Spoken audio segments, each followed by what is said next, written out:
Ada berbagai jenis air yang dapat Anda gunakan untuk memelihara Cana Maru. Mulai dari air PDAM, air sumur, air minum atau air mineral, air hujan, air sungai hingga air reverse osmosis atau air RO. Seperti apakah karakteristik air-air ini?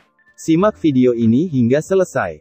Pastikan Anda memahami karakteristik masing-masing sumber air, agar Anda dapat memilih air yang tepat untuk mentreatment Cana Maru kesayangan Anda.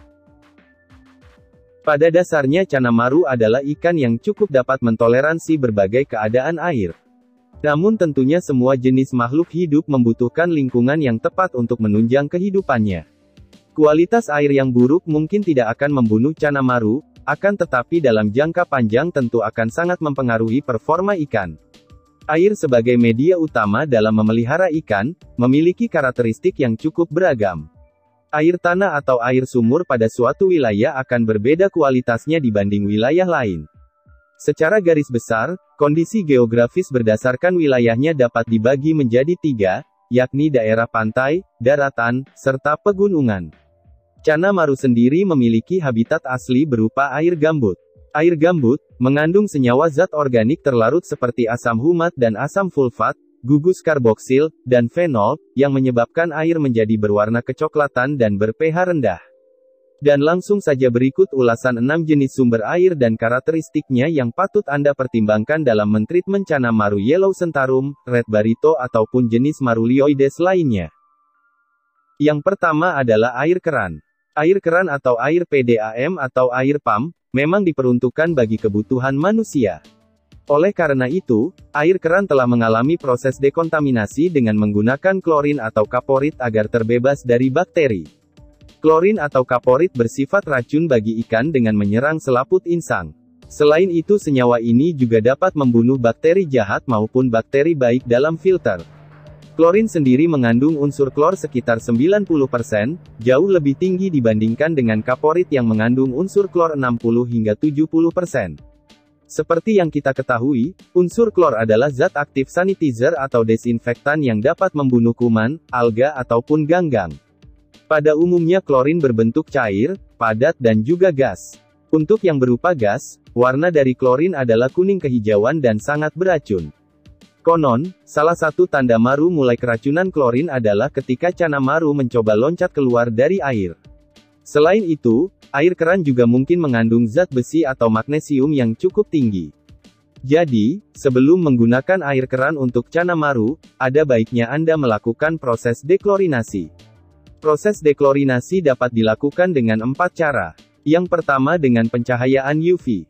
Pencahayaan ultraviolet dapat membantu menghilangkan klorin dan kloramin dari air akuarium. Anda memerlukan sterilisasi UV yang memancarkan panjang gelombang setidaknya 254 nanometer. Cara kedua dengan merebus air. Merebus air PDAM selama 15 menit dan mendinginkannya adalah cara cepat untuk menghilangkan klorin atau kaporit. Setelah dingin, air dapat langsung digunakan. Cara ketiga dengan menggunakan kondisioner air atau zat anti-klorin. Waktu yang dibutuhkan oleh kondisioner air untuk mendeklorinasi air berkisar dalam jangka waktu 20 hingga 30 menit. Cara keempat dengan melakukan aerasi. Aerasi merupakan metode yang efektif digunakan untuk mempercepat proses deklorinasi. Peningkatan sirkulasi air akan mempercepat proses ini.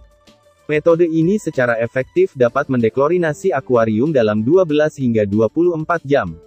Klorin ringan yang ada dalam air di akuarium biasanya akan keluar bersama udara. Lantas, apa kelebihan dari air PDAM? Kelebihan air PDAM adalah stabilitas dan kemudahannya. Air PDAM adalah pilihan yang paling mudah dan sudah tersedia terutama bagi Anda para kiper yang tinggal di wilayah perkotaan. Air PDAM memiliki kandungan mineral dan pH yang cenderung stabil dan tidak mudah berubah secara drastis. Yang kedua adalah air sumur. Air sumur terbagi menjadi 2 bagian, yaitu sumur permukaan dan sumur bor atau deep well. Tidak seperti air PDAM, air sumur tidak akan mengandung klorin. Tetapi menggunakan air sumur untuk Cana Maru mungkin dapat menimbulkan beberapa masalah lain. Tergantung di mana Anda tinggal, air sumur dapat mengandung senyawa berkonsentrasi tinggi dari sejumlah kontaminan yang berbeda. Semisal Anda tinggal di daerah pertanian, maka bisa jadi banyak bahan kimia yang bisa ditemukan dalam air, mulai dari herbisida, pestisida ataupun zat-zat racun tanaman lainnya. Saat hujan, pupuk dapat mengalir ke air tanah dan mencemari sumur di rumah Anda. Begitu pula jika lokasi tempat tinggal Anda adalah pusat industri yang juga dapat mempengaruhi kualitas air karena limbah buangannya. Sifat tepat air sumur Anda sepenuhnya memang tergantung pada tempat Anda tinggal. Namun sering terjadi, air sumur mengandung unsur-unsur atau zat-zat kimia yang larut dalam air yang dapat mengganggu bahkan membahayakan cana maru Anda. Antara lain magnesium, klorida, aluminium, arsen, tembaga, timbal, seng, hingga merkuri. Belum lagi di Indonesia, letak sumur biasanya berdekatan dengan septic tank. Di dalam septic tank ini tempat berkembang biaknya bakteri Escherichia coli. Bakteri ini bisa saja merembes ke dalam air sumur. Selain itu, air sumur juga dapat bervariasi dalam pH dan kesadahannya.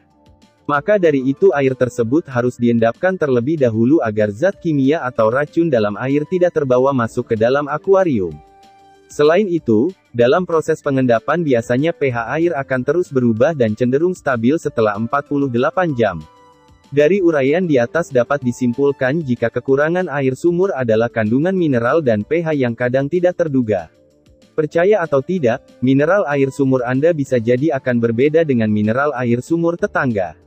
Air sumur juga rentan terhadap limpasan dari lingkungan sekitar, dan perlu pengujian yang rutin jika Anda ingin mendapatkan kualitas air sumur yang baik. Sementara keuntungannya, bagi yang punya sumur, otomatis sangat mudah didapatkan dan tersedia di rumah Anda sendiri. Kemudian air sumur juga tidak membutuhkan deklorinasi. Yang ketiga adalah air minum mineral. Atau mungkin Anda dapat menyebutnya air galon kemasan. Sepintas mungkin Anda akan berpikir bahwa air ini cukup sehat untuk cana maru karena dapat diminum oleh manusia. Jadi pasti baik untuk maru bukan? Ternyata pemikiran itu tidak tepat. Air kemasan biasanya berupa air tanah, atau air dari sumber mata air yang telah melalui proses filterisasi. Di mana beberapa komponen bermanfaat bagi ikan justru dihilangkan, dan sebaliknya justru memiliki mineral tambahan yang tidak sehat untuk ikan. Bahkan, beberapa air kemasan masih mengandung klorin tingkat tinggi yang harus Anda hilangkan. Persyaratan batas klorin untuk air minum menurut Peraturan Kementerian Kesehatan tentang Persyaratan Kualitas Air Minum, yaitu maksimum 5 mg per liter, kekurangan dari penggunaan air kemasan adalah harganya lebih mahal daripada air PDAM, apalagi air sumur.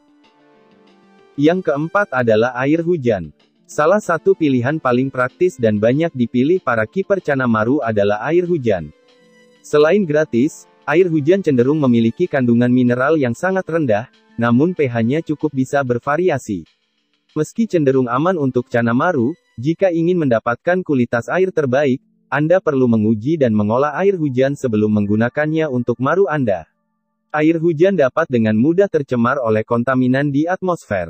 Terutama jika lokasi Anda berada di perkotaan atau sekitaran pabrik yang dipenuhi oleh polusi. Polusi ini dapat berupa bahan kimia, asap, ataupun knalpot kendaraan di perkotaan yang sehari-hari melayang di udara. Tetesan air hujan dapat menyerap polusi itu saat jatuh. Air hujan yang jatuh di atap sebelum dikumpulkan juga dapat membawa kontaminan dari atap. Air hujan juga bermasalah dalam ketersediaannya. Di Indonesia, air hujan tidak selalu tersedia setiap saat terutama saat musim kemarau. Yang kelima air reverse osmosis. Air reverse osmosis adalah air yang telah melalui filter reverse osmosis.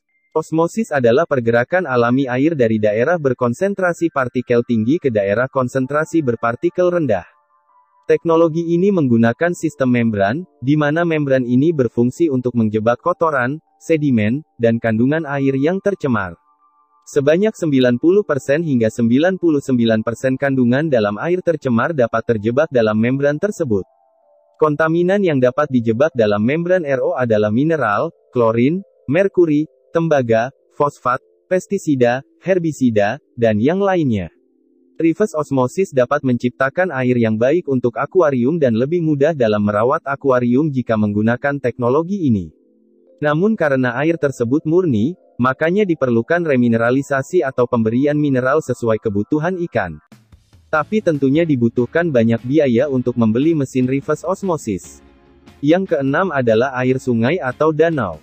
Air sungai atau danau merupakan sumber air yang cukup banyak digunakan oleh para kiper Channa Maru. Sebelum digunakan, air sungai atau danau harus disaring terlebih dahulu karena sumber air ini mengandung banyak partikel terlarut.